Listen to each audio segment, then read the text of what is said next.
Hello, my friends. Welcome once again for another Spiritism A Closer Look. You are watching this on Kardec Radio. I'm Luiz Lima, your host for tonight, broadcasting from Orlando, Florida. And tonight we are going to take a closer look at the emancipation of the soul.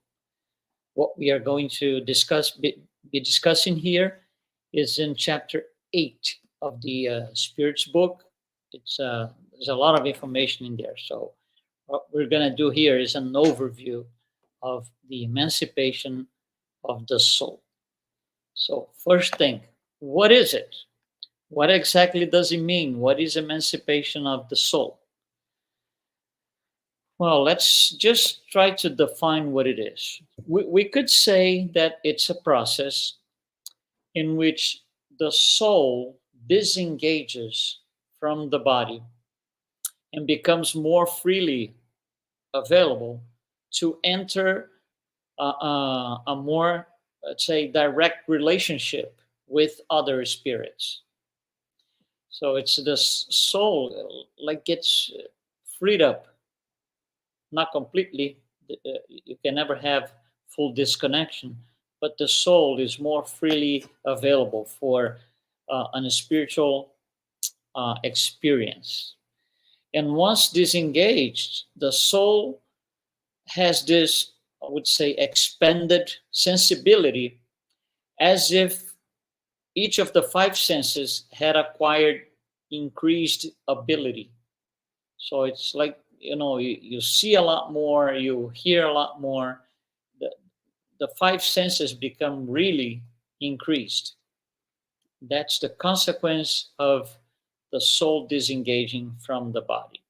So the soul can then use more of its faculty that it cannot without the disengagement, because then you're attached to a material body fully and you're restricted. So the emancipation of the soul depends on two things. First is the physical organization of the body. The physical organization of the body.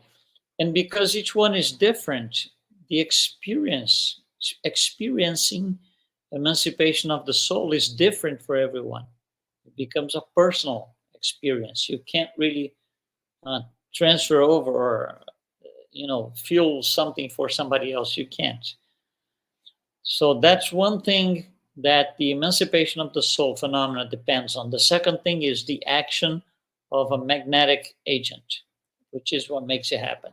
That's a little bit more scientific part. We're not going to be doing this today. What we are going to do today here is on chapter 8 of the Spirits book. There are 7 specific things that the book is going to describe. That's what we're going to do today. And these 7 things are listed. I'm going to tell you what they are, because during this disengagement, there are different degrees. It could disengage, the soul could disengage just a little bit from the body, a little bit more, a little bit more. So depending on the degree of disengagement, we are going to have one type of phenomena or another. So what this chapter 8 goes over are dreams, telepathy, lethargy, catalepsy, somnambulism, ecstasy, and second sight. And that's what we're going to talk about here. Not in details, not in depth, because each one of these would take, a lot of time and scientific study. So what we are going to do today, we're going to do this in a lot of time. Today we're going to quickly visit each one of these and just bring an overview. So here we go. Number 1, dreams. Well, that's an easy one to relate to, because one way or another we all dream. Not that we remember our dreams every day, but occasionally at least. So the sleep is a twofold event. 2 things happen. One thing happens in a material plane, another thing happens in the spiritual plane. On the material plane, the body needs to rest. The body needs to repose. That it's indispensable for the physical body, for matter. The body needs that. So that's what takes place during the sleep at the level of the material plane. On the spiritual plane, however, the soul never rests. The soul never remains inactive. Never. So during the sleep, the bonds that join the soul and the body are loosened.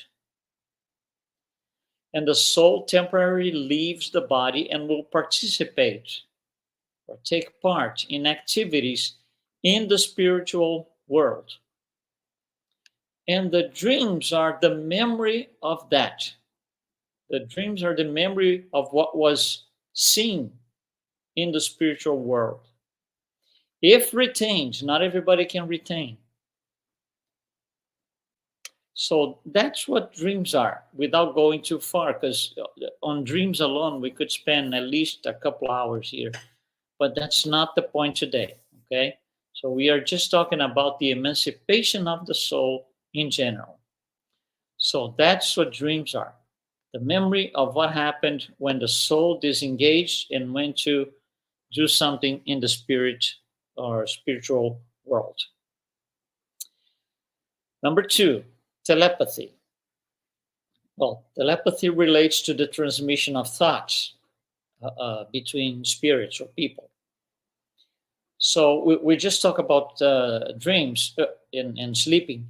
So during the sleep, the spirits who are incarnate, like you and I, can communicate with one another to exchange information and experiences.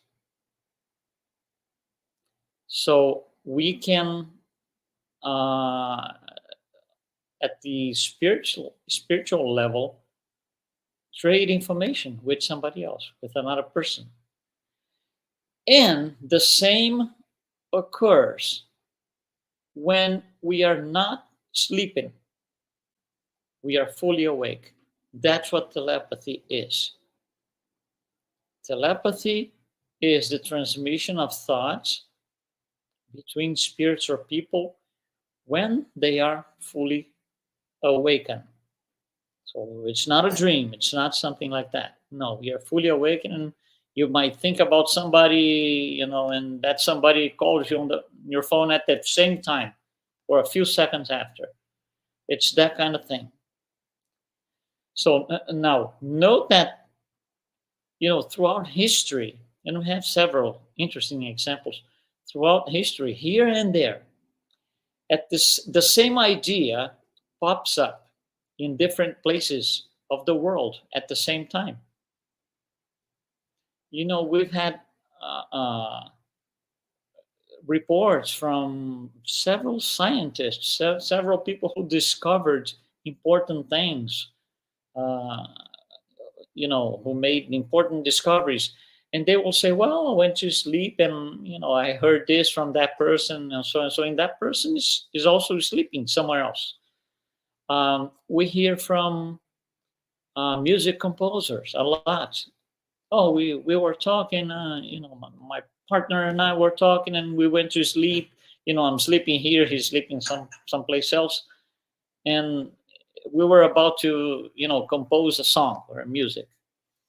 So those are examples of telepathy. Number 3, lethargy. That becomes a little bit more serious. You see, we're increasing the level of disengagement as we go along here. So number 3, lethargy. What is exactly, or how we define lethargy? It's a temporary loss of sensitivity and motion, both. It's a temporary loss of sensitivity and motion due to physiological reasons. It's like suddenly the spirit is not able to control the physical body. But you're not dead. That's not it. simply is not in a position to control for physiological reasons. So what happens is a suspension of the vital forces. And that's throughout the whole body, generalized throughout the entire body, not just a part of the body, everything. So it seems like the person is dead, but the spirit is fully conscious. It's just not unable to communicate. But vitality remains and the body functions are in operation. Everything is the way it should be. The only thing is the person cannot communicate. The spirit is not unable to communicate because in order to do that, you would have to use the physical part, which is the body, and that is kind of suspended. Lethargy is something that always happens naturally. It's not induced, it's not, it happens. That's lethargy. And the next one, number 4, is catalepsy, which is almost the same thing. It's very similar to lethargy, but there's a difference. In lethargy, the entire body, the vital forces, the entire body are suspended. In catalepsy, the suspension of the vital forces is localized to a small, relatively small part of the body. Just a part of the body. For example, I don't know if it ever happened to you. Sometimes we are, for example, sleeping, and then you wake up. So you have your eyes closed and you wake up, meaning you're fully aware, conscious that you woke up. So now it's time to open the eyes, and the eyes don't open.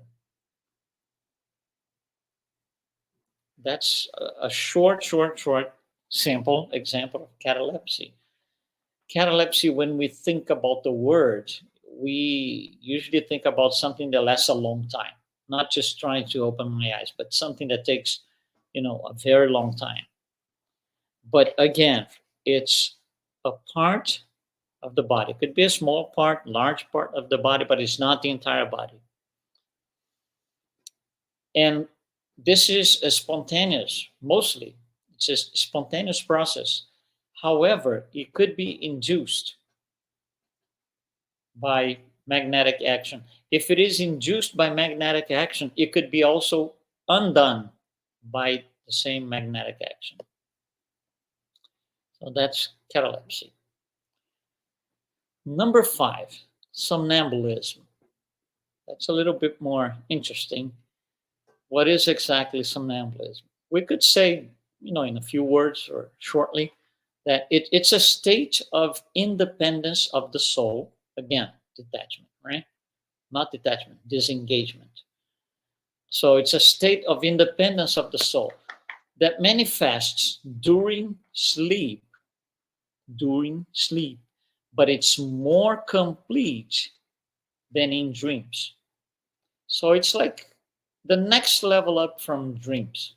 It's a little bit more than just, lie on bed and have a dream. No, it's more than that, because the person will, physically engage in some sort of activity. However, this physical activity, person might, wake up and start walking somewhere throughout the house or something, open the fridge, get water. However, there's not a clear, from those who are watching, there's not a clear, deliberate goal. Why is he or she doing this? So you keep watching the person walking, and you can't figure out what that person is doing. However, for that person, there won't be any memory of it. So this is an unintended physical activity from the person's point of view without any memory whatsoever. What happens is the spirit of the somnambulist is preoccupied with something that requires the physical body during sleep time. It's similar, for example, on a phenomenon of physical manifestation. The spirit operates something in the material plane. It's more or less like that. And that something in the material plane is the body of that spirit himself. Somnambulism can be also induced. And when that's the case, we call, instead of simply somnambulism, just to make a difference, we call magnetic somnambulism.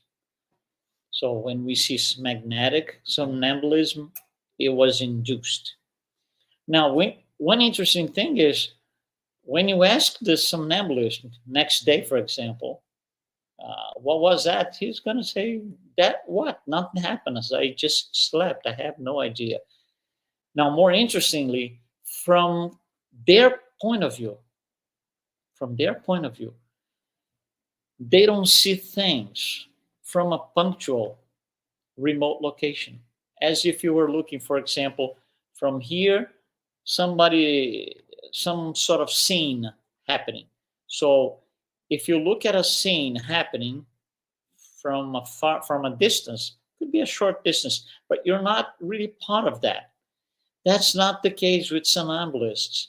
They don't see it that way. They take active part of the event. They are part of the event. Their soul is actually there, because it's the next level up from dreams. We're going higher in disengagement. So the soul is so free by now that it is actually there. So they're not looking and watching. No. So during somnambulism, also because of that, is so disengaged, the spirit might receive communication from other spirits, which is slightly different. Then we go into mediumship. That's not our study today, but it could happen. It could happen. So, number 6, ecstasy. Ecstasy is the book says it's a refined type of somnambulism. It is the next level up from somnambulism. The soul in the ecstasy phenomena is even more independent. And of course, according to the degree of the purification of the soul. Spirits that are more advanced will disengage more. So for those spirits, the soul can reach higher realms, including worlds of ethereal spirits, not only worlds of terrestrial stuff, which is the case in both somnambulism and dreams. In somnambulism and dreams, you kind of, quotes, don't leave the earth. The soul don't leave the earth. In ecstasy, yes, it could reach higher realms. Again, depending on the degree of purification of the soul. And what they see and express, it's in their own way what they saw, includes their spiritual history, includes their ideas, their prejudice. It's their vision of what they saw. So if they come back to relate it, they are going to relate according to their ideas, their prejudice, their culture, many times. Now, spirits that experiment or experience ecstasy, the soul is so detached, or not detached, disengaged. It's so disengaged that they can die. They need to be brought back. It's very the connection during ecstasy, the connection between the spirit and the body is this very, very, very thin trace, and it could break. So the spirit needs to be brought back. Number 7, that's the last one. What is called the second sight? Well, the second sight is, we could say, the sight of the soul. So instead of using these physical eyes, retina and optical nerve and everything else, the spirit uses the sight of the soul. So it's a phenomenon that manifests in the waking state. In the waking state, person is awakened. And it allows for seeing, hearing, perceiving way, way, way beyond the limits of their normal sense. So they will look at things not with these eyes, but with the eyes of the soul. We're going to talk about this a little bit more. They're going to hear things with the ears of the soul, and so it goes. So the physical state of the person experiencing second sight becomes considerably modified. That's interesting. Maybe the face, maybe the coloring of the face, the expression on the eyes, the physical posture. It is noticeable when they are experiencing that. Remember, this is when they are awakening, in the waking state. So we could be looking at one person experiencing that, and it is considerable modified, the physical state of the person. Now, the physical organization of the person, the physicality of the body, plays a role in the process. So it is to the point that certain people, their body is incompatible with second sight. They will never have the ability and the faculty, which is, to begin with, not very common. It's not a great percentage of the population that has the ability. And this is something spontaneous. Most of the time, it's spontaneous. However, it could be developed through practice. So people who have this, or initially display or show this ability, if they want to develop that, yeah, they could, through practice and making exercising the faculties and so on. So the faculty needs to be exercised. It needs practice to get to the point where this is becomes reality for them. Now, the development of this faculty, it's interesting. You might be triggered by a mental overexcitement. An event in their lives that the mental excitement about it is so great, and great being good or bad, just mental activity. Examples: crisis, economic crisis, social crisis, family crisis of significance for them, calamities, also a great emotion on something in their lives, in their family, loved ones, loved ones who died, stuff like that. Anything that is an over excitement to their mind, if they have the ability, it could trigger second sight. So from that point on, they will start reporting things that can be seen with the eyes of the soul, not with the eyes of the physical eyes. So second sight, because it could be developed, it goes from I would say, rudimentary state to a very much more advanced state. So in the beginning, in this rudimentary state, second sight gives some individuals astuteness and tact that allows them to perceive another person's moral standing, for example. It's interesting. That's in the very beginning. As they go along in practice, they will go to a much more advanced stage where they are able to have ideas or I would say awaken presentments. Second sight could show them events which are in the process of happening, but somewhere else, or things that you cannot see with your physical eyes. For example, detecting the onset of illnesses and diseases. People who have second sight, especially when they are already in this very advanced stage, they are able to look at your, for example, heart, no equipment, no equipment. Physically, they look at your chest, and what they see is they see through. It's really a see through, as if the body was clear, transparent, and they will see your heart and say, "You got some sort of trouble in your heart. No, go do some exams or something. Go see a doctor." Same for other parts of the body, intestine. These people are able to feel it, to see, they perceive the onset of illnesses and diseases, which is very interesting because if you have that ability, you can help a lot of people. Help a lot of people.